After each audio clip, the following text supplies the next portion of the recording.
Pernahkah Bapak dan Ibu merasa tubuh ini seperti bukan milik kita lagi? Bangun pagi terasa berat, tangan mulai goyah saat memegang gelas, atau sendi nyeri hanya karena menaiki satu anak tangga. Banyak orang bilang itu wajar. Namanya juga usia lanjut. Tapi sebagai dokter, saya tak setuju. Sebab yang saya lihat pada banyak pasien bukan usia yang melemahkan, melainkan pola makan yang keliru disangka sehat. Bayangkan sayuran yang kita konsumsi setiap hari, yang kita anggap sehat, ternyata diam-diam melemahkan tubuh, membuat kita mudah jatuh, pelupa, dan kehilangan gairah hidup. Sebaliknya, ada sayuran sederhana, murah, bahkan sering tumbuh di pekarangan, yang justru mampu mengembalikan tenaga, kejernihan pikiran, dan kekuatan kaki. Di video ini, saya, Dr. Budi, akan mengajak Bapak dan Ibu menelusuri 5 sayuran yang harus dihindari dan 5 yang wajib dikonsumsi setiap hari agar tubuh tetap kuat, pikiran jernih, dan hidup bermakna di usia 60, 70, bahkan 80 tahun ke atas. Sebab, masa tua yang sehat bukan soal keberuntungan, melainkan kebiasaan kecil. Yang kita mulai hari ini, jagung manis dan bayam. Yang manis bisa diam-diam menguras tenaga, tapi yang sederhana bisa menyelamatkan hidup. Pernahkah Bapak dan Ibu merasa tubuh tak lagi sekuat dulu? Padahal aktivitas ringan, tapi tubuh cepat lelah. Kaki sering kram di malam hari. Jantung kadang berdebar tiba-tiba. Dan kepala terasa berat meski hanya berjalan pelan. Sebagai dokter, saya sering ditanya, "Pak Budi, saya makan sayur dan jagung setiap hari. Mengapa justru makin lemas?" Mari saya jawab jujur. Jagung manis, manis di lidah, berat di tubuh. Jagung manis tampak sehat, warnanya cerah, rasanya alami, dan sering disebut karbohidrat sehat. Namun, di usia lanjut, tubuh kita tak lagi memproses gula secepat dulu. Jagung mengandung karbohidrat sederhana yang cepat jadi glukosa, seperti roti putih atau kue manis. Akibatnya, gula darah melonjak. Lonjakan ini memicu peradangan, merusak pembuluh darah kecil di kaki, mata, bahkan otak. Pasien saya, Pak Joko, usia 71 tahun, setiap pagi makan jagung rebus, merasa itu sehat. Tapi saat diperiksa, gula darahnya naik, kakinya sering kesemutan, dan daya ingatnya menurun. Setelah jagung dikurangi dan diganti sayur hijau, kondisinya perlahan membaik. Selain itu, jagung mengandung fitat, zat yang menghambat penyerapan kalsium dan magnesium, 2 mineral penting untuk tulang dan otot. Bila tubuh kekurangan ini, kram, lemas, dan nyeri sendi makin parah. Bayam, daun hijau yang memberi hidup, berbanding terbalik dengan jagung manis. Bayam terlihat sederhana, namun setiap lembarnya menyimpan kekuatan luar biasa. Bayam kaya nitrat alami, senyawa yang membuka pembuluh darah. Akibatnya, aliran oksigen ke otak dan otot lebih lancar. Tubuh terasa segar, pikiran lebih jernih. Saya sering sarankan bayam untuk lansia yang merasa lelah mental. Banyak yang, setelah rutin makan bayam, merasa lebih fokus, tak mudah marah, dan tidur lebih nyenyak. Bayam juga mengandung lutein untuk kesehatan mata, serta folat dan vitamin K untuk fungsi otak dan kekuatan tulang. Tak hanya itu, bayam menjaga tekanan darah stabil dan memiliki sifat antiinflamasi lembut, cocok untuk tubuh lansia. Kesimpulan, jagung mungkin manis dan mengenyangkan, tapi bagi tubuh yang menua, ia bisa jadi beban yang mempercepat kelelahan. Sebaliknya, bayam adalah sahabat yang pelan-pelan memperkuat jantung, pikiran, dan sendi kita. Bapak dan Ibu, mari bijak memilih. Bukan hanya yang enak di lidah, tapi yang memberi tubuh kesempatan kuat lebih lama dan menikmati masa tua penuh semangat serta mandiri. Kolplay mentah dan brokoli, yang kelihatan segar, belum tentu cocok untuk tubuh yang menua. Tapi ada pula yang sederhana justru jadi tameng terhadap usia. Bapak dan Ibu, di banyak meja makan orang Indonesia, kita sering temui lalapan kolplay mentah. Tampak segar, renyah, menyegarkan. Tapi, apakah sayur ini benar-benar aman bagi tubuh kita di usia 60-an? Saya jelaskan pelan-pelan. Kolplay mentah mengandung goitrogen, senyawa alami yang mengganggu fungsi kelenjar tiroid. Apa bahayanya? Tiroid mengatur kecepatan tubuh. Jika lambat, seluruh sistem tubuh ikut melambat. Metabolisme turun, berat badan naik, mudah lelah, sulit konsentrasi, sering kedinginan, dan cepat cemas. Saya pernah tangani ibu usia 56 tahun, rajin makan lalapan, termasuk kolplay mentah. Keluhannya, mudah gemuk, cemas, dan rambut rontok. Setelah tes darah, tiroidnya melemah. Salah satu penyebabnya adalah konsumsi berlebihan sayur mentah seperti kolplay, apalagi jika dimakan banyak tanpa dimasak.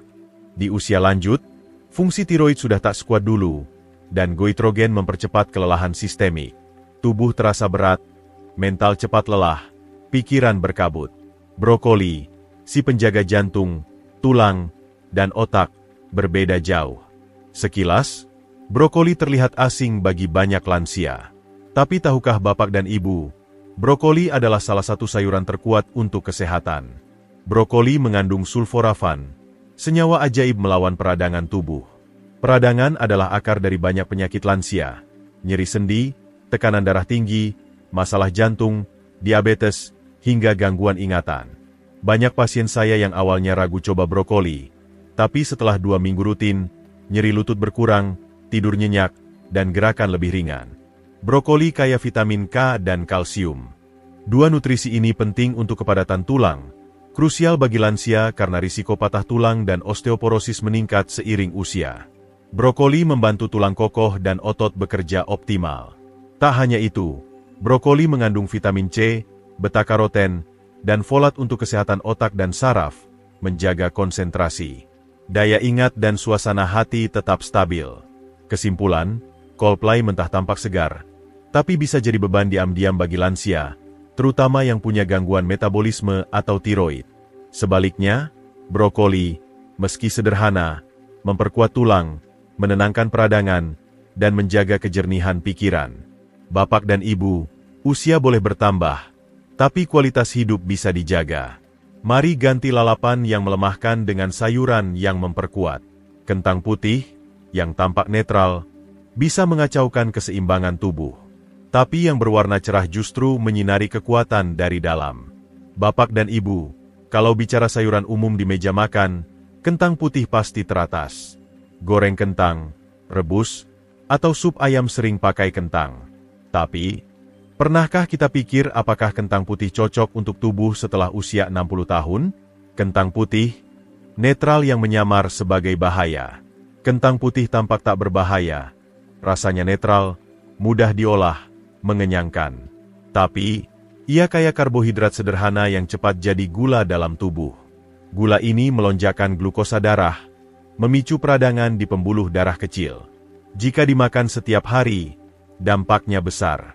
Pembuluh darah jadi kaku, sempit, sirkulasi darah ke kaki melemah, penyembuhan luka melambat, jantung bekerja lebih keras, risiko stroke dan serangan jantung meningkat. Pasien pria usia 69 tahun, makan kentang goreng hampir setiap malam karena tak suka nasi. Tapi tubuhnya makin lemas, kaki kesemutan, tidur tak nyenyak. Setelah kentang dihentikan dan menu diperbaiki, energinya perlahan kembali. Lansia dengan sirkulasi darah lambat, jika terus makan kentang, tubuh makin berat, keseimbangan mudah terganggu. Wortel, si penjaga penglihatan, keseimbangan, dan peradangan, berbeda dengan kentang. Wortel adalah penyelamat diam-diam yang luar biasa. Kaya beta-karoten, diubah jadi vitamin A, nutrisi penting untuk mata tetap tajam dan penglihatan jelas. Bapak dan Ibu mungkin susah lihat di cahaya redup, mata kering, atau huruf kabur meski pakai kacamata. Wortel membantu mengatasi itu. Vitamin A menjaga retina sehat, cegah degenerasi makula, dan kurangi risiko rabun. Saya sarankan jus wortel segar 3 kali seminggu. Banyak pasien merasa penglihatan membaik, mata lebih ringan saat bangun. Bukan hanya mata, wortel dukung keseimbangan tubuh, yang sering menurun seiring usia. Serat, antioksidan, dan vitamin C-nya bantu saraf dan otot bekerja sinkron, kurangi risiko jatuh. Wortel juga lawan peradangan. Radikal bebas, penyebab penuaan dini, ditekan oleh antioksidan wortel. Kesimpulan, kentang putih tampak biasa, tapi di usia lanjut menyulitkan jantung, peredaran darah, dan melemahkan kaki. Sementara, wortel yang cerah dan renyah membantu tubuh tetap seimbang, melihat jelas, dan bergerak bebas. Bapak dan Ibu, jangan tertipu bentuk dan rasa. Apa yang tubuh butuh sering tak mencolok, tapi menyembuhkan. Mari beri tubuh bahan bakar tepat agar masa tua dijalani dengan terang dan penuh kekuatan. Terong dan kangkung, yang lembut bisa menyakitkan sendi, yang murah beri kekuatan sejati. Bapak dan Ibu, bicara masakan rumahan, terong sering hadir tanpa disadari. Lembut, mudah dimasak, katanya baik untuk pencernaan. Tapi, benarkah? Terong, si lembut yang menyimpan racun alami. Terong mengandung solanin, senyawa alami pelindung tanaman dari hama. Namun, di tubuh lansia yang sensitif, solanin picu peradangan tingkat rendah, khususnya pada sendi dan otot. Bagi penderita rematik, nyeri lutut, atau kaku bahu, terong bisa memperburuk. Tubuh rapuh jadi lebih kaku, gerakan terbatas, setiap langkah terasa sakit. Ibu usia 70 tahun mengeluh. Setiap makan balado terong, lutut saya nyut-nyutan. Setelah terong dihentikan 3 minggu, nyerinya berkurang. Solanin juga lambatkan pemulihan otot. Jika jatuh atau kesleo, penyembuhan lebih lama, bahkan picu pembengkakan baru. Kangkung, murah tapi beri energi dan ketenangan. Berbanding terbalik dengan terong, kangkung sering diremehkan. Padahal, ia sumber zat besi alami, cegah anemia, jaga energi tubuh stabil. Lansia yang sering lelah, lemas, atau pusing saat berdiri mungkin kekurangan zat besi. Kangkung adalah solusi mudah, murah, alami. Magnesium dan vitamin C-nya rilekskan otot dan saraf, tenangkan tubuh, perbaiki tidur. Banyak pasien lansia sulit tidur atau sering terbangun.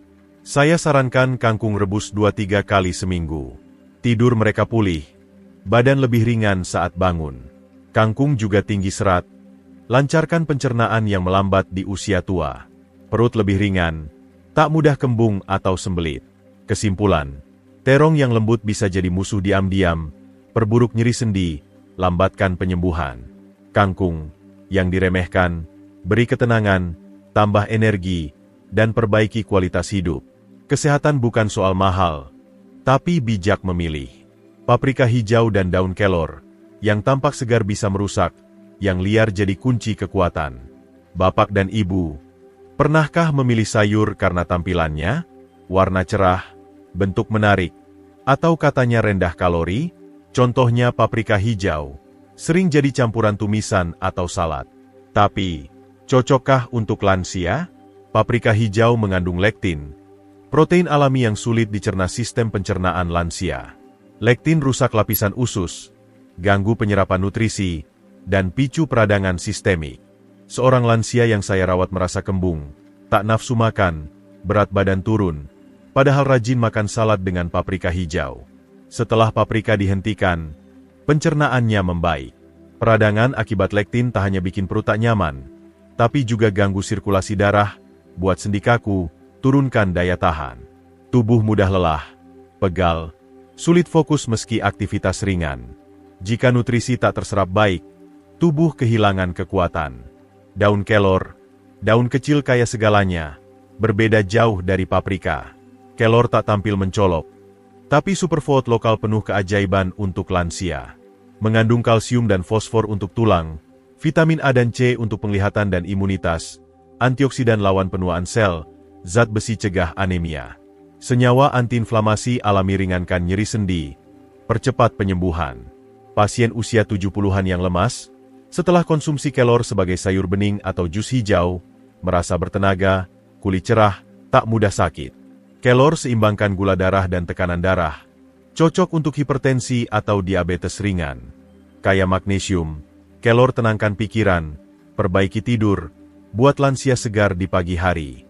Kesimpulan, paprika hijau tampak sehat, tapi ganggu pencernaan dan peradangan lansia.